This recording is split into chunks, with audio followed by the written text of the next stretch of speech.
જૂનાગઢ જિલ્લાના માળિયાહાટીના તાલુકાના શાંતિપુરા ગામમાં સ્થાનિક સ્વરાજ્યની ચૂંટણીને ધ્યાનમાં રાખીને ભારતીય જનતા પાર્ટી દ્વારા એક વિશાળ જનસભાનું આયોજન કરવામાં આવ્યું હતું।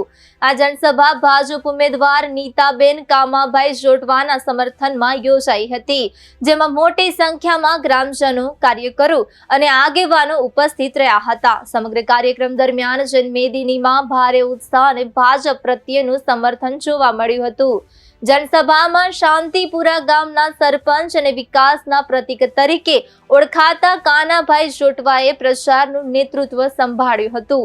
તેમણે ગામમાં થયેલા વિવિધ વિકાસ કાર્યોની વિગત આપતા જણાવ્યું કે ભાજપ સરકારના સહયોગથી શાંતિપુરામાં નોંધપાત્ર પરિવર્તન આવ્યું છે અને દરેક ઘર સુધી સુવિધાઓ પહોંચાડવામાં આવી છે। આ પ્રસંગે ધારાસભ્ય ભગવાનજી ગરગટિયા તેમજ ભાજપના જિલ્લા અને તાલુકા સ્તરના આગેવાનો પણ હાજર રહ્યા હતા।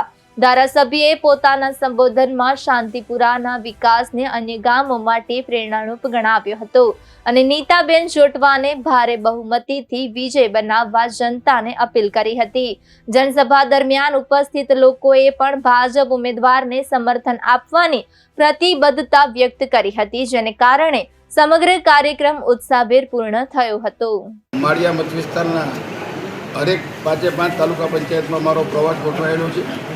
અમરાપુર સીટ પૂરી થઈ ગઈ છે અને આજે અમે કુકસવાડા સીટ લીધી છે। કુકસવાડાના 13 થી 14 ગામ આવે છે અને આ ગામોમાં પ્રવાસ નિર્માણ, લોકોમાં ખૂબ જ ઉત્સાહ, આનંદ અને અમારા કાર્યક્રમમાં લોકોની હાજરી એ દર્શાવે છે કે આગામી જિલ્લા પંચાયતની 5 બેઠકો અમે જીતશું। તાલુકા પંચાયતની 5 બેઠક, તાલુકા પંચાયતની 20 બેઠક અમે જીતવાના છે। એનું કારણ એ છે કે લોકોમાં ખૂબ જ ઉત્સાહ છે અને પાર્ટીએ આ વખતે નવા જ કાર્યકરોને ટિકિટ આપી છે। એ કાર્યકરો નવા છે પરંતુ ઘડાયેલા છે, સેવાભાવી માણસો છે। એના હિસાબે લોકોમાં, તાલુકામાં એક ઉત્સાહ છે કે ભારતીય જનતા પાર્ટીને તમામ ઉમેદવારોને વિજય બનાવવા એવો લોકોએ નિશ્ચય કર્યો એવું અમારું માનવું છે।